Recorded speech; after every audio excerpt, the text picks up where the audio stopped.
Hello everyone. Statue of liberty के बारे में तो आपने सुना ही होगा, मैंने भी सुना है। लेकिन आज की जो वीडियो है वो है स्टैचू ऑफ इक्वालिटी। प्रशांत हमर सर की ये वीडियो है वर्ल्ड अफेयर की। मैं भी इस बारे में जानना चाहता हूँ कि स्टैचू ऑफ इक्वालिटी किस चीज़ का सिंबल है और ये इंडिया की हिस्ट्री में किस चीज़ को रिप्रेजेंट करता है। पहले ये वीडियो देखेंगे, फिर इस पर बात ज़रूर करेंगे। So let's start our video. World affair Prashant नमस्कार and I Dhawan. Welcome you to world affairs. मैं हूं Prashant Dhawan. So statue of equality Bharat को मिल चुका है। स्टैचू ऑफ यूनिटी आपको पता होगा कि आपको मिलेगा गुजरात में। स्टैचू ऑफ इक्वालिटी है तेलंगाना में। रिसेंटली इंडियन पीएम ने इसको इनॉग्रेट किया है और इस स्टैचू का बहुत ही गहरा संबंध है भक्ति मूवमेंट से। नाउ इस वीडियो में मैं आपको बताऊंगा कि स्टैचू ऑफ इक्वालिटी में क्या खास बातें हैं, why is it so special, Shri I Ramanujacharya want to कौन know थे, about इनका क्या this. कंट्रीब्यूशन था भक्ति मूवमेंट में, इंडियन सोसाइटी में भक्ति आज भी इनका इम्पैक्ट हम कैसे महसूस करते हैं। बहुत कुछ आपको जानने को मिलेगा। So a lot to know, a lot to discuss as always. मगर आगे बढ़ने से पहले आपसे एक प्रश्न पूछूंगा। प्रश्न यहाँ पर यह है कि भक्ति मूवमेंट किस सदी में शुरू हुई थी। ये है यहाँ पे आपकी option: 6th century, 7th century, 10th century या फिर 9th century. Let me comment take section a में करिए guess. उत्तर। सही आंसर जो है इसका 10th ये मैं maybe. आपको दूंगा I don't वीडियो know. के एंड में। तो जैसे मैंने आपको ये बताया कि स्टैचू ऑफ इक्वालिटी ये आपको मिलेगा तेलंगाना हैदराबाद में। यहाँ पर आप देख पाओगे ये है तेलंगाना, एक लैंडलॉक्ड स्टेट है। इंडिया की आबादी है यहाँ पर 3 करोड़ 50 लाख के आसपास। स्टैचू ऑफ इक्वालिटी की हाइट की अगर हम बात करें तो ये दुनिया में सेकेंड लार्जेस्ट सीटिंग स्टैचू है। ये आपने देखा होगा काफी बार कुछ आर्टिकल्स में लिखा है it is the second largest statue in the world. Not correct. Second largest seating position में जो स्टैचू है वहां पे इसकी रैंक आती है नंबर 2। इसकी टोटल हाइट है 216 फीट। और इस स्टैचू को स्टैचू ऑफ इक्वालिटी के अलावा रामानुज स्टैचू भी कहा जाता है क्योंकि ये स्टैचू कमेमोरेट करता है 11th सेंचुरी के भक्ति सेंट रामानुज आचार्य को, जिन्होंने ये आइडिया इंडिया में बहुत ज़्यादा पॉपुलराइज किया था 11th सेंचुरी के आसपास कि एक आदमी किसी भी रेस का हो, किसी भी कास्ट का हो, किसी भी क्रीड का हो, किसी भी फेथ का हो, आप उसको इक्वली ट्रीट करेंगे। ये उस टाइम के हिसाब से आप अगर सोचो तो एक रेवोल्यूशनरी Minorities. आइडिया था क्योंकि उस टाइम आप अगर देखें, इवन आज भी आप अगर देख लो 2022 में दुनिया के कई देश है, कई इलाके हैं, वहां पे डिस्क्रिमिनेशन होती है on the basis of race, on the basis of religion. USA जैसी डेवलप्ड कंट्री में ही हमने रिसेंटली देखा कि रॉयट्स हो गए थे रेस के इशू को लेकर। तो 11th सेंचुरी में जो ये मैसेज है यूनिवर्सल इक्वालिटी का, ये बहुत ही एक ब्रेव स्टेप था और इसलिए आज भी 2022 में हम कोमेमोरेट कर रहे हैं 1000 years of his birth anniversary. और जो ये स्टैचू है by the way, statue of equality, ये बनाया गया है पंचलोहा से, मतलब कि 5 मेटल्स का यहाँ पर यूज किया गया है: gold, silver, copper, brass, zinc. अब यहाँ पर आप दो जो ये मेटल है गोल्ड और सिल्वर, ये सुन के कहेंगे तो फिर तो इसकी कॉस्ट हजारों करोड़ों में होगी। तो ऐसे ही देखिए, हाँ बिल्कुल, इसको बनाने की जो टोटल कॉस्ट आई है ये 1000 करोड़ के आसपास है, इसे थोड़ी सी ऊपर है।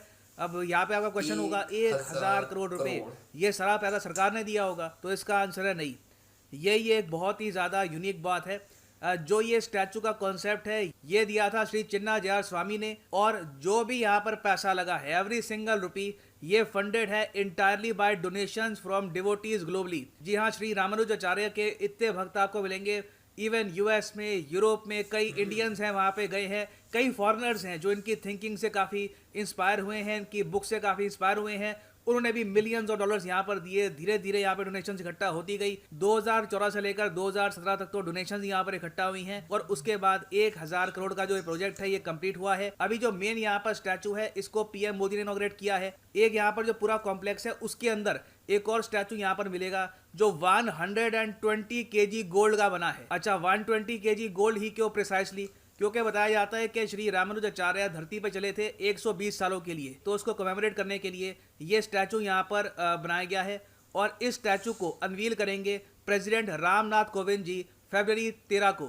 ना यहाँ पे आपका क्वेश्चन हो सकता है कि ठीक है, अभी मैंने यहाँ पर ये कहा कि श्री रामानुजाचार्य ने ये मैसेज दिया था ग्लोबल इक्वालिटी का, मगर क्या बस इन्होंने ये बस बात बोली या फिर कुछ इन्होंने प्रैक्टिस में भी ये बात लेकर आए? देखो, बिल्कुल इन्होंने सिर्फ ये बात बोली नहीं, ऑल ओवर इंडिया कई जो यहाँ पर एम्पायर थे, कई राजा थे, उनको इन्फ्लुएंस किया, उनको बोला कि आपके राज्य में जो भी डिस्क्रिमिनेशन होता है over religion, over caste, creed, ये खत्म करिए, हर ह्यूमन बीइंग को इक्वली ट्रीट करिए। और बिल्कुल इनकी इतनी रिस्पेक्ट थी, इनकी इतनी इज्जत थी कि all over India various Kings, various जो यहाँ पर पावरफुल पोजीशन में लोग थे, सब इनकी बात सुनते थे और ये जेन्युइनली एक बहुत ही बड़ा ट्रांसफॉर्मेशन भी लेकर आए। इसलिए ये भी देखा गया कि इन्होंने बाद में अपने जीवन काल के बाद में बहुत से लोगों को इंस्पायर भी किया अपने काम के थ्रू। इनका जन्म बाय द वे हुआ था 1017 में। उस टाइम जो ये पूरा प्रोजेक्ट है स्टैचू का, ये स्टार्ट कर दिया गया। He was born in Tamil Nadu. और जो भक्ति मूवमेंट में इनका कॉन्ट्रीब्यूशन है, ये देखते हुए बहुत सारे इंडिया में महान पोएट्स, थिंकर्स इनसे इंस्पायर हुए हैं। फॉर एग्जाम्पल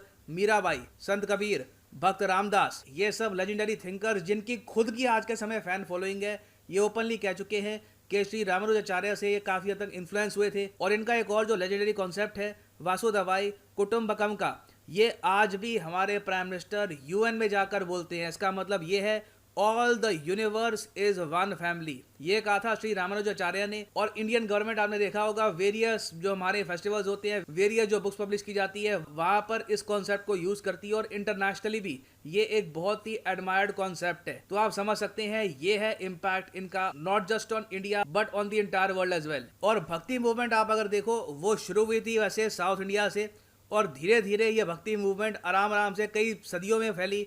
नॉर्थ इंडिया में, उस आसाम में भी ये फैली। और भक्ति मूवमेंट में बेसिकली काफ़ी सोशल रिफॉर्मेशन हुई थी, बहुत सारी जो चीज़ें थी चेंज करी गई। आज भी आप अगर देखो तो बहुत सारे हिंदू टेम्पल्स में जो पूजा करने का तरीका होता है, ये वही तरीका है जो श्री रामानुजाचार्य ने बनाया था आज से कई सदियों पहले। ना वापस आते हैं हमने एमसीक्यू की तरफ कि भक्ति मूवमेंट वैसे शुरू कब हुई थी। देखिए, भक्ति मूवमेंट शुरू हुई थी 7th सेंचुरी में। ऑलराइट, 7th सेंचुरी में स्टार्ट हुई थी और 15th सेंचुरी तक ये नॉर्थ इंडिया तक पहुंच गई थी। और फाइनली यहाँ पर मैं ये भी ऐड कर दूं कि आप किसी भी एग्जाम की तैयारी कर रहे हैं, एसएससी, यूपीएससी, बैंक, आप सो गाइस, ये थी आज की वीडियो। मेरे लिए थोड़ी इन्फॉर्मेटिव थी कि इक्वालिटी, स्टैचू ऑफ इक्वालिटी, मतलब कि इवन माइनॉरिटीज़ भी हैं तो इनको भी इक्वल राइट्स होने चाहिए।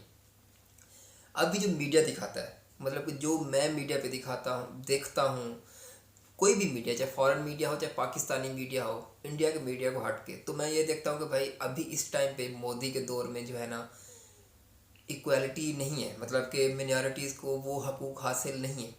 मुझे नहीं पता, ये मीडिया की मैं बात कर रहा हूँ, तो इसमें कितनी सच्चाई है कितनी नहीं, आई डोंट नो। लेकिन जिस तरह मोदी ने ये स्टैचू और इसकी इनॉग्रेशन की है, और जिस तरह मतलब कि 100 करोड़ लगाए इस पर, और इसको एक सिंबल है ना, सिंबल बहुत बड़ा इम्पैक्ट डालता है। मतलब कि वर्ल्ड के मीडिया ने उठाया, अभी मैं भी देख रहा हूँ, मैं भी इस पर रिएक्शन कर रहा हूँ। तो क्या रियल में भी ऐसा है? क्या ये इक्वालिटी सबको हासिल है इंडिया में? क्योंकि इंडिया में जितनी मिनॉरिटीज़ हैं शायद किसी कंट्री में भी नहीं है।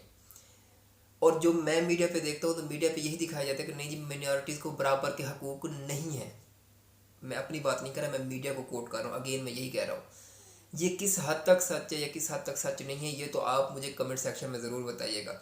ना तो मैं इंडिया में रहता हूँ, लेकिन ये है कि मेरे जो यहाँ पे इंडियन दोस्त हैं वो मोदी की हुकूमत से काफ़ी खुश है। मुझे इतना पता है क्योंकि मैं दुबई में हूँ, यहाँ पे काफ़ी इंडियन काम करते हैं, तो वो तो मोदी से काफ़ी मतलब के खुश हैं। और जिस तरह ये स्टैचू भी रिप्रेजेंट किया गया है वर्ल्ड वाइड, इसको उठाया गया होगा, दिखाया गया होगा, सेकंड लार्जेस्ट सिटिंग स्टैचू है, तो ये भी इक्वालिटी को शो करता है।